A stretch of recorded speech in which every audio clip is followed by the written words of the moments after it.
ఉత్పత్తి ప్రకరణమునందు మొదటి భాగమైన ప్రకరణ పరిచయములోని 2వ అధ్యాయము బంధ హేతువు. దృశ్య ప్రపంచము యొక్క అనుభవం పట్ల ఇది వాస్తవమే అను ఆరూఢత నమ్మిక కలిగి ఉండట చేతనే బంధము ఏర్పడుతోంది. దృశ్యము అవాస్తవమే, ఇది లేదు అను సదవగాహనచే దృశ్యము స్వప్నతుల్యమై లేనిదే అగుచున్నది. అప్పుడు బంధము అన్నదే ఉండదు. మరి ఈ దృశ్యభావం తొలగిపోయేదెట్లా? ఇదంతా అసత్ తుల్యమని గ్రహించేది ఎట్లా? ఈ జగత్తులో ఏదైతే జన్మించుచున్నదో అదియే వృద్ధి చెందుతోంది. అదే స్వర్గ నరకములకు ప్రయాణం చేస్తోంది. అట్టి దానికే ముక్తి అన్నది అవసరమగుచున్నది. ఈ జీవుడు వాస్తవానికి సర్వాతీతుడు, ద్రష్టస్వరూపుడు. స్వస్వరూప జ్ఞానము లేకపోవట చేతనే జీవుడు బద్ధుడు అవుచున్నాడు. స్వస్వరూపమగు ఆత్మ ఇతఃపూర్వము ఉన్నట్లే సర్వవేళలా ఉంటున్నది. అట్లే సర్వదా కేవలం సాక్షి మాత్రమై ఉండబోచున్నది అన్నదే జ్ఞానం.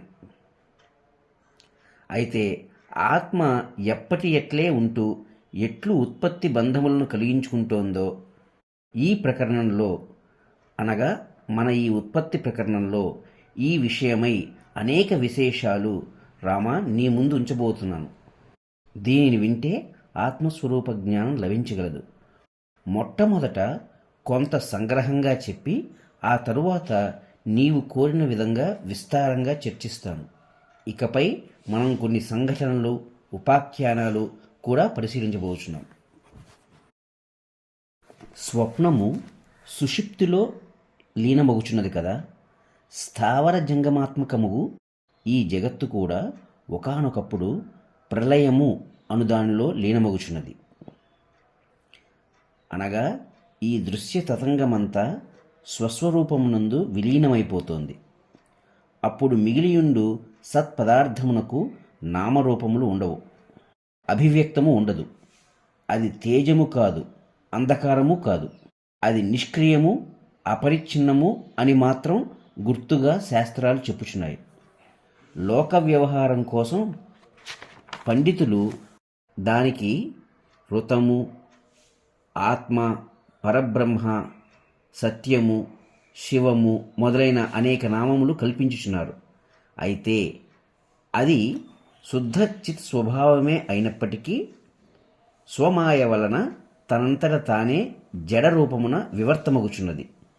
జీవభావము ఆశ్రయించిన దానివలే కన్పట్టుచున్నది.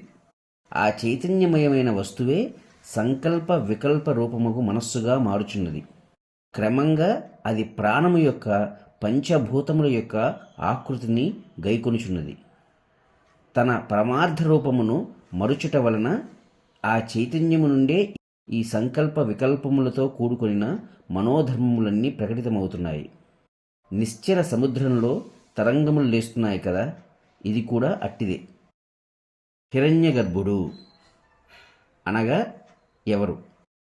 చైతన్యము సమష్టి మనోభావం పొందినప్పుడు, సమష్టి అనగా కలెక్టివ్, చైతన్యము సమష్టి మనోభావం పొందినప్పుడు హిరణ్యగర్భుడు అను శాస్త్రీయమైన పేరుతో చెప్పబడుతోంది. ఇట్లు ఆ చైతన్యమే వ్యష్టిగాను సమష్టిగాను వెలయుచున్నది.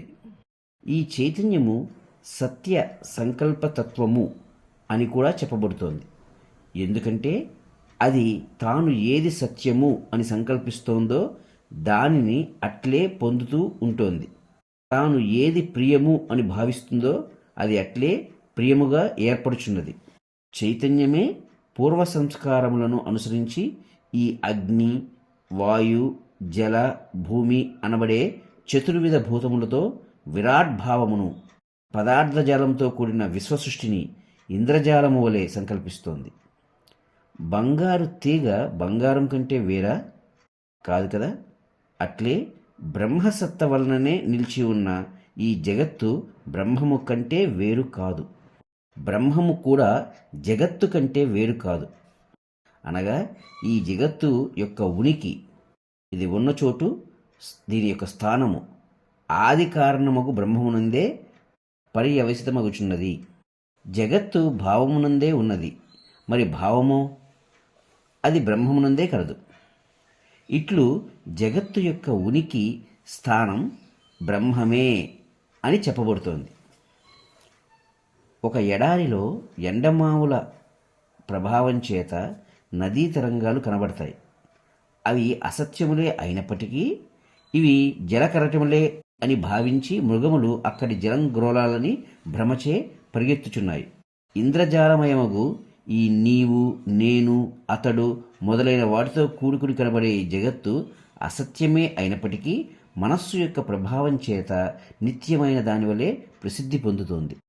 ఇక ఈ దృశ్య వ్యవహారం తత్వజ్ఞులైన పండితులు అనేకమైన భేదములతో కూడుకుని ఎదురుగా కనిపిస్తున్న ఈ దృశ్య వ్యవహారమునకు కొన్ని సాంకేతిక నామములు అనగా టెక్నికల్ టర్మ్స్ ఉపయోగిస్తున్నారు.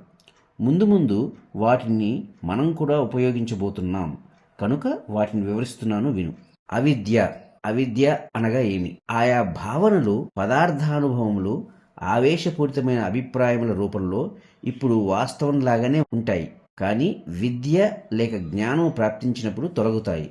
అట్టి వ్యవహారమును అవిద్య అని పిలుస్తున్నాను. సంస్కృతి అనగా ఏమి?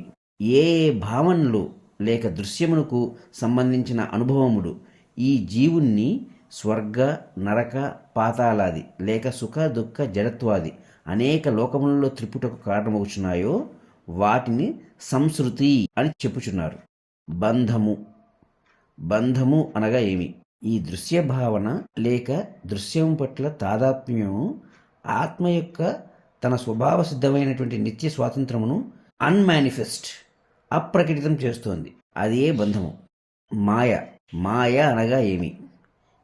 మా ఏదైతే సొంతంగా ఏ క్షణమందు కూడా ఉండలేదో కానీ అజ్ఞాన దృష్టికి మాత్రం వాస్తవం వల్లనే తోచుచున్నదో దాన్ని మాయ అంటున్నాం. మోహము అనగా ఏదైతే భ్రమను కలుగజేయటానికి హేతువు అవుచున్నదో అట్టి దానిని మోహము అని చెప్పుచున్నారు. లేనిది ఉన్నట్లుగా, ఉన్నది లేనట్లుగా గారడీలోలాగా తోచుట ఈ మోహము యొక్క వికార ప్రభావమే. మహత్తు అనగా ఏమిటి? ఏదైతే దాటుటకు అత్యంత కష్టమైన దానివల్లే తోచుచున్నదో దాన్నే మహత్తు అని పేరుతో చెప్పుకుంటున్నాం. తమస్సు అనగా ఏమిటి? తమస్సు అనగా ఏదైతే స్వస్వరూపము యొక్క అనుభవమును కప్పి ఉంచి ఈ జీవుని తన ఆత్మస్వభావం మరిచేటట్లు చేస్తోందో దాన్నే తమస్సు అనే మాటతో ఉదాహరిస్తున్నారు.